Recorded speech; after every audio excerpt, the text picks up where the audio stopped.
ఇక్కడున్న ప్రత్యేకంగా ఆడవాళ్ళకి మాత్రం చెప్తా ఉన్నాను, మీరు ఇంకా చంద్రబాబు ఎక్కడో మాయమాటలు చెప్తే, లేకపోతే ఇప్పుడు ప్రస్తుత అభ్యర్థిగా పోటీలోకి వచ్చిన వ్యక్తి దండిగా అక్రమంగా సంపాదించిన ఆస్తులు డబ్బు దండిగా ఉంది కాబట్టి ఆయన 5 సంవత్సరాలు మంత్రిగా పనిచేసి మన పార్టీలోనే ఉండి జగన్మోహన్ రెడ్డి గారు వెన్నుపోటు పొడిచి మళ్ళా చంద్రబాబు దగ్గరికి వెళ్ళి ఆయన కాలపడి టికెట్ తెచ్చుకున్న పరిస్థితి అందరికీ తెలిసిన విషయం. అటువంటి వాళ్ళు ఈరోజు మళ్ళా మేము మీకు సపోర్ట్ చేస్తాం, మీకు అన్ని విధాలుగా కాపాడుకుంటామని చెప్పి మాయమాటలు చెప్పి మనలోకి వచ్చి కేవలం డబ్బు ఆశ చూపి మన ఓట్లు దండుకునే ప్రమాదం ఉంది. కాబట్టి ఆడవాళ్ళకి కొద్దిగా ఆశ ఎక్కువ.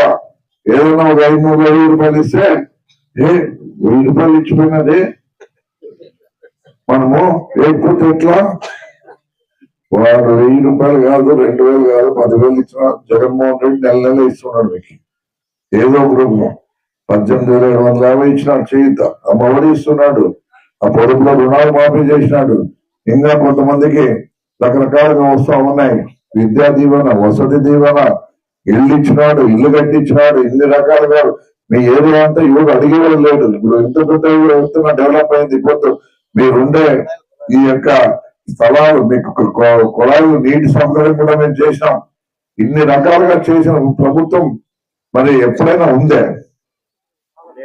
లేదు. ఏదో ఒకసారి ఇస్తారు, అయిపోయా. మళ్ళీ 5 సంవత్సరాలు ఏం చేయాలి మనము? ఒక రోజు కోడి కూర తెచ్చుకొని తింటే వాళ్ళు ఇచ్చే 1000 రూపాయలు అయిపోయాయి. మసాలాకి గీసాలాకి నాటుకోడికి కొట్టారుకో వాడు ఇచ్చే 1000 రూపాయలు బాగా అయిపోయాయి. అయినాక ఏం చేస్తారమ్మా? ఏం తలకాయ పట్టుకుని ఊరికేసి నా కొడుకు ఓట్లు అని మళ్ళా మా ఎట్లా దగ్గరకు వచ్చి ఎట్లన్నా చెప్పండి అంటే మేము చెప్పేది.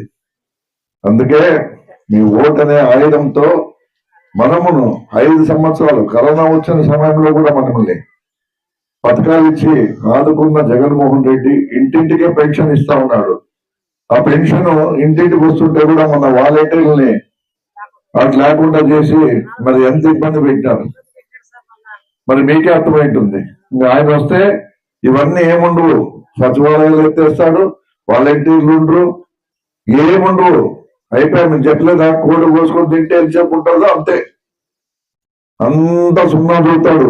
నా మాటేనండి, వాళ్ళని కష్టపడి నట్టేసి సంపాదించిన డబ్బులు కాదు, అక్రమంగా వ్యాపారాలు చేసి, సారా వ్యాపారాలు చేసి, మరి రకరకాల ఇసుపెటాకులు, రకరకాల స్థల కబ్జాలు, దౌర్జన్యాలు చేసి సంపాదించిన డబ్బుది. కాబట్టి ఆ డబ్బును మన పైన పెడతారు పెట్టుబడి. 10 కోట్లు, 20 కోట్లు, 30 కోట్లు ఖర్చు పెడతారు. మళ్ళా 30 కోట్లకి 300 కోట్లు సంపాదిస్తారు. ఊరికే ఇల్లు పెట్టిన డబ్బులు ఎందుకు పెడతాడంటే మళ్ళా సంపాదించుకునేదానికి, అది పెట్టుబడి. కాబట్టి ఇస్తే ఇస్తాడు, తింటే తినండి, మత్సరంగా కోడి తెచ్చుకొని నాటుకోడి చేసుకొని తిని వచ్చి ఓటేసి ఎవరికి చల్లగా ఫ్యాన్ కింద పడుకోండి. ఏమ్మా ఎండాకాలము మంచి ఎండలు ఉంటాయి, పోయి ఓటేసి వచ్చేటప్పుడు బాగా ఉడకబెడతాం మీకు. ఏమ్మా నేను చెప్పింది కరెక్టే కదా? నువ్వు ఇన్ని పనులు ఇప్పుడు జగన్మోహన్ రెడ్డి బంగారు పాటున్నట్ల సంవత్సరానికి ప్రతి ఇంటికి కూడా ఏదో ఒక స్కీము 15,000 వస్తుంది, 18,200 వస్తుంది, పెన్షన్ అన్నా వస్తుంది, ఏదో ఒకటి వస్తూనే ఉంటది. చెప్పిన మాట ప్రకారం 3,000 ఇచ్చా, అమ్మఒడి ఇచ్చా, చేయూతి ఇచ్చా, పొదుపు రుణాలు మాఫీ చేశా, పిల్లల చదువుకి డబ్బులు ఇచ్చా. మరి ఇవన్నీ ఇచ్చిన మాట నిలబెట్టుకునేవాడు గొప్పడా, ఇచ్చిన మాట తప్పి మోసం చేసేవాడు గొప్పడా? ఒక్కసారి ఆలోచన చేయండి. ఈరోజు ఇంత ప్రశాంతంగా గుంతకల్ వాతావరణంలో మనం బతుకుతా ఉన్నాం. అటువంటి వాళ్ళు వస్తే మీ ఇంట్లో వస్తారు, బండ్లు నాటింటారు. మరి నాకు ఏమయ్యా మేము ఇన్నేళ్ళ నుంచి ఉన్నాం వాళ్ళంటే లేదు మాకు వేరే రాసి ఇచ్చిపోయినారు ఇల్లు ఖాళీ చేయండి అంటారు. చేస్తారా? మళ్ళీ మా ఇంట్లో వాళ్ళు తెప్పిస్తారు. గవర్నమెంట్ లేకపోతే మేమేం చేస్తాం? మీకే నష్టము. ఇదేదో నేను ఎమ్మెల్యే కావాలని నేను మాట్లాడటం లేదు. నేను ఆల్రెడీ ఎమ్మెల్యే అయిపోయినాను. ఒకసారి మీరు అవకాశం ఇచ్చినారు, రెండోసారి మీ అందరూ ఆశీర్వదిస్తారు. మళ్ళీ అయితేననే నమ్మకం విశ్వాసం నాకు ఉంది. అయినప్పటికీ మీరు మోసపోయి డబ్బుకి లొంగి పొరపాటున ఏమన్నా యాప్ ఇచ్చినాడు ఈ యాప్ ఇచ్చిన డబ్బులు తనకు ఉద్దేశం ఉండాలనే రకంకు పోతండి. నేను చెప్తున్నా కదా, వాళ్ళు సంపాదించిందంతా అక్రమ సంపాదన. కాబట్టి ఎటువంటి పరిస్థితుల్లో డబ్బులకు లొంగదండి. మరి ప్రతి నెల వచ్చే డబ్బులు గవర్నమెంట్ ఇస్తా ఉంది. ఆ డబ్బులను ఇంకా రేపు పొద్దున పెంచే అవకాశాలు కూడా ఉంటాయి జగన్మోహన్ రెడ్డి. కాబట్టి మంచి పరిపాలన అందించినాడు, ఎంతో ప్రశాంతంగా ఉన్నాం. మరి ప్రశాంత వాతావరణాన్ని కూడా మరి చెదరగొట్టే విధంగా వాళ్ళు ఈరోజు వాళ్ళు చూస్తా ఉన్నాం. ఈ రోడ్డు మీద ఊరికే విచిత్రంగా తిరుగుతూ ఏదో అంత చేష్టలు రౌడీ చేష్టలని మనం చూస్తా ఉన్నాం. తాగి వాళ్ళు ఇప్పుడే ఇంత అలర్ట్ చేస్తా ఉన్నారు. రేపు పొద్దున ఎమ్మెల్యేలు అయితే ఇంకేమేం చేస్తారో మీరు ఆలోచన చేసుకోవాలా. దయచేసి మీకు రెండు చేతులు జోడించి చెప్తా ఉన్నాను, ఒకసారి చేతులు కాల్చుకున్నాక ఆటలు పట్టుకుని ఏం ప్రయోజనం లేదు. చేతులు కాలుకోకుండా చూసుకోవడమే మన ధర్మం. అందుకే ప్రత్యేకంగా ఆడవాళ్ళకే చెప్తాం మేము. మగవాళ్ళు బయట తిరుగుతూ ఉంటారు, అన్ని విషయాలు తెలుసు. మీకు తెలియని కాదు, మీరు కూడా ఈ మధ్యన బాగానే అన్ని చూస్తూ ఉంటారు, చేస్తూ ఉంటారు. కానీ ఎక్కడో చోట పొరపాటు నిర్ణయం తీసుకుంటే 5 సంవత్సరాల మన భవిష్యత్తు మీరు నాశనం చేసుకునే వాళ్ళు అవుతారు.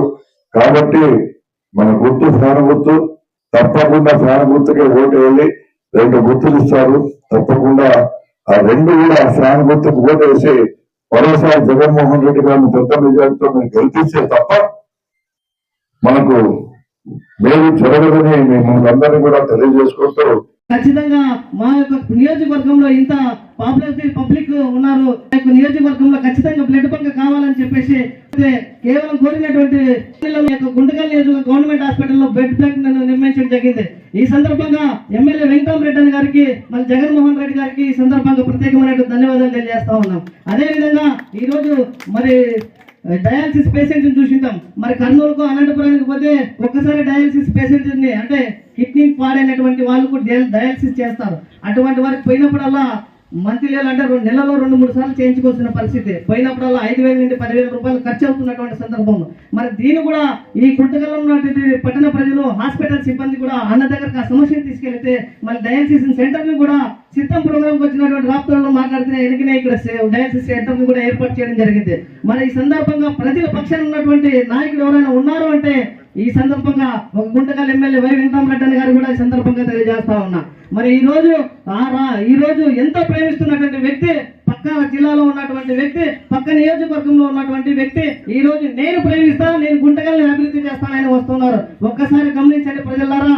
ఒకవేళ నువ్వు నిజంగా అక్కడ పరిపాలన సరిగ్గా కొనసాగించే ఉంటే ఈ రోజు జగన్మోహన్ రెడ్డి నీకు సహకరించినట్ల ఈ రాష్ట్రంలో ఉన్నటువంటి ఎమ్మెల్యేలు కానీ మినిస్టర్లు కానీ ఎవరికి సహకరించలేదు. నా యొక్క బోయ సమాజ వర్గం చెందినటువంటి వ్యక్తిగా ప్రేమించి అనేకమైనటువంటి మినిస్టర్ పదవిని చేసి ఈ రోజు రాష్ట్రాన్ని అదే రాష్ట్రంలో మంచి పేరు తెప్పిస్తామని, నియోజకవర్గంలో ఉన్నటువంటి ప్రజలను సుభిక్షంగా నియోజకవర్గాన్ని అభివృద్ధి చేస్తామని నేను ఎంతగానో ప్రేమిస్తే ఈ రోజు అటువంటి వ్యక్తి జగన్మోహన్ రెడ్డికి నమ్మక ద్రోహం చేసి ఈ రోజు గుంటకల్కి వచ్చేయడంతో ప్రజలారా ఒక్కసారి గమనించండి. నిజంగా నువ్వు అక్కడే అభివృద్ధి చేసి ఉంటే అదే జగన్మోహన్ రెడ్డి మనసున్న మహారాజు అటువంటి వ్యక్తిని నీకెందుకు టికెట్ ఇవ్వలేదని కూడా ఈ సందర్భంగా ఈ రోజు మాయ మాటలు చెప్పి అక్కడ మూట కట్టినటువంటి డబ్బులు తెచ్చి ఇక్కడ ఏదేస్తున్నాడు. మనకి కావాల్సింది ఈ క్షణంలో ఇస్తున్నటువంటి డబ్బు కాదు, మరి ఈ 5 ఏళ్లలోనో మరి రానున్న రోజుల్లోనో మన పిల్లల భవిష్యత్తు గురించి ఆలోచించి మరొకసారి జగన్మోహన్ రెడ్డిని ఎన్నుకోవాలని కూడా ఈ సందర్భంగా తెలియజేసుకుంటూ, అదేవిధంగా గుంటకల్ నియోజకవర్గంలో ఉన్నటువంటి మరో మనసున్న వ్యక్తిగా ఈ రోజు ఎమ్మెల్యే వెంకటరామరెడ్డిని కూడా మనం ఖచ్చితంగా వెన్నుండు నడిచి అత్యధికమైన మెజార్టీతో గెలిపించుకుందామని కూడా ఈ సందర్భంగా తెలియజేసుకుంటూ ఉన్నా. మరి ఎమ్మెల్యే వెంకటరామరెడ్డి గారిని గెలిపించుకోవడానికి మీరంతా సిద్ధమా? మీరందరూ ఎమ్మెల్యే వెంకటరామరెడ్డి గారు గెలిపించుకోవడానికి సిద్ధమా? మరి వాళ్ళు నోట్ల ఖర్చుతో కొట్టి మన ఓటును గుంచుకోవాలని చూస్తున్నారు. అటువంటి వారికి దేనితో బుద్ధి చెప్తాం? ఓటుతో బుద్ధి చెప్తాం. కాబట్టి ప్రజలారా మేలుకోండి. ఓటుతో నోటు కమ్మిపోయే పరిస్థితి తీసుకొస్తే రేపు పొద్దున మన భవిష్యత్తు, మన పిల్లల భవిష్యత్తు అంధకారంలోకి వెళ్ళిపోతాయి. కాబట్టి ఈ విషయాలన్నీ కూడా గుర్తించుకొని మీరందరూ కూడా ఓటుతో తగిన బుద్ధి చెప్పి మరి ఎక్కడి నుంచి వచ్చారో, ఎక్కడి పారిపోయేటట్టు చేస్తారో మీరు ఒక్కసారి నిర్ణయించుకొని ఆ ఓటుతో బుద్ధి చెప్తారని కూడా ఈ సందర్భంగా తెలియజేసుకుంటూ ఈ అవకాశాన్ని ఇచ్చినటువంటి మీకందరూ కూడా ఈ 60-70 సంవత్సరాల నుంచి కూడా తేలు బొమ్మలాట గుర్తింపలేదు. ఏమంటారు వాళ్ళు? బొమ్మలాటలు, బొమ్మలు ఆడించే కోసం బొమ్మలాటలు అన్నారే కానీ వాళ్ళకి రిజెక్ట్లోన తేలు బొమ్మలాట వాళ్ళు అనేటువంటి గుర్తింపు లేదు. ఆ గుర్తింపు ఈ రోజు మన వైఎస్ రాజశేఖర రెడ్డి గారి కుమారుడు వై జగన్మోహన్ రెడ్డి తేలు బొమ్మలాట వాళ్ళకి గుర్తించి వీళ్ళు తీసి వీళ్ళు తేలు బొమ్మలాట వాళ్ళు అని వాళ్ళు గుర్తించి మాకు గుర్తించిన మహానుభావుడు ఆయనకి హృదయపూర్వక నమస్కారాలు చేస్తున్నాం. మనము ఎప్పటికీ అప్పటికి కూడా ఒక రెడ్డి ఉన్నప్పటికీ కూడా జగన్మోహన్ రెడ్డి, రాజశేఖర రెడ్డి ఉన్నప్పటికీ కూడా మా అటువంటి మేము ఎప్పుడు కూడా వాళ్ళని వెనుకడే ఉన్నాము. అదే మా వెంకటరామరెడ్డి గారు మాకు ధన్యవాదాలు. వాళ్ళు పిలిచండి, వాళ్ళు ఎక్కడున్నవారు వాళ్ళకి తెలియచేసి వాళ్ళకి ఏం కావాలో అడిగి చేయండి అనుకోని చేసి మాకు ఇంతలోనే మొన్ననే అందరికీ కూడా కమిటీ హాల్ గురించి అందరికీ నిర్మించుతూ అందరికి 20 సెంట్లు జాగా వాళ్ళకు కూడా కేటాయిస్తే మాకు కూడా ఏంటి మాకు కూడా వీళ్ళు కూడా ఒక 20 సెంట్లు జాగా కమిటీకి కేటాయించండి అనుకొని చెప్పి ఆయన మాకు గుర్తింపుతాను ఆయన మాకు పిల్లంటికి ఇచ్చినాడు. ఆ మహానుభావుడు ఆయన హృదయపూర్వక నమస్కారాలు చేస్తున్నాం. మేము అడగకపోయినా వాళ్ళు బొమ్మలాటలు రాండి అనుకొని పిలిచినాడు ఆయన. మేము మాకు ఇప్పుడే కాదు రెడ్డి గారు, మా కొనకొండ శివరామరెడ్డి ఉన్నప్పటి నుంచి కూడా వాళ్ళు అటువంటి వంశీకులు ఉన్నప్పటికీ కూడా అక్కడ ఇలా మాటలు ఆడుతుంటే మా తాత ముత్తాతలు రెడ్డి గారు, ఆ రెడ్డి గారికి అడిగి రెడ్డి మేము ఇక్కడ పాట ఆడతామంటే ఆడంగానే వచ్చి మాకు ఎంతో దానము ధర్మం ఇచ్చి వాళ్ళు సదోపాలు చేసినటువంటి కుటుంబం మా రెడ్డి గారు. ఎప్పుడు కూడా రెడ్డి గారిని కృతజ్ఞతలు ఉంటామని, జగన్మోహన్ రెడ్డి గారికి కృతజ్ఞతలు ఉంటామని ఈ సభాముఖంగా మా అటువంటి సహాయం, మా అటువంటి ఓటు ఆయనకి పాదాలు చేస్తూ అర్పించుకుంటామని మరీ కోరుతున్నాం. ఈ అవకాశం ఇచ్చిన మన ప్రభుత్వం వచ్చిన తర్వాత మరోసారి ఈ నోడుముక్కల రోడ్డు సంబంధించిన ఏరియాకి సంబంధించిన అన్ని ఏరియాలు కూడా రోడ్లు, డ్రైన్స్ ఖచ్చితంగా పడతాయి. ఎవరు కూడా దాని గురించి ఆలోచన చేసి రెండోది వచ్చేసి మరి ఈరోజు జగన్మోహన్ రెడ్డి గారి పైన ఉన్న నమ్మకంతో ఆయన అందించిన పరిపాలనను మరి గుర్తు తెచ్చుకొని దాదాపుగా 40 కుటుంబాలు ఈరోజు తూల బొమ్మలాట వాళ్ళు పార్టీలోకి రావడం అనేది చాలా సంతోషకరమైన విషయం. మరి వాళ్ళందరికీ కూడా వైఎస్ఆర్ పార్టీ తరఫున పేరున నేను స్వాగతం పలుకుతూ మీరందరూ కూడా జగన్మోహన్ రెడ్డి గారి విజయానికి కృషి చేయాలి, మా విజయానికి కృషి చేయాలని చెప్పేసి మరి మిమ్మల్ని కోరుకుంటూ ఈ అవకాశాన్ని కల్పించిన ఈ యొక్క కార్యక్రమాన్ని ఇంత పెద్ద ఎత్తున ఇక్కడ జరిపే కార్యక్రమంలో భాగంగా దీనికి మరి బాధ్యత వహించి మస్తాన్ గారు, చెన్నమ్మ గారు, వాళ్ళ నాయుడు చెన్నమ్మ గారు కుమారులు సంపత్తు, హనుమంతు, సుబ్బరాయుడు చాలా మంది ఉన్నారు.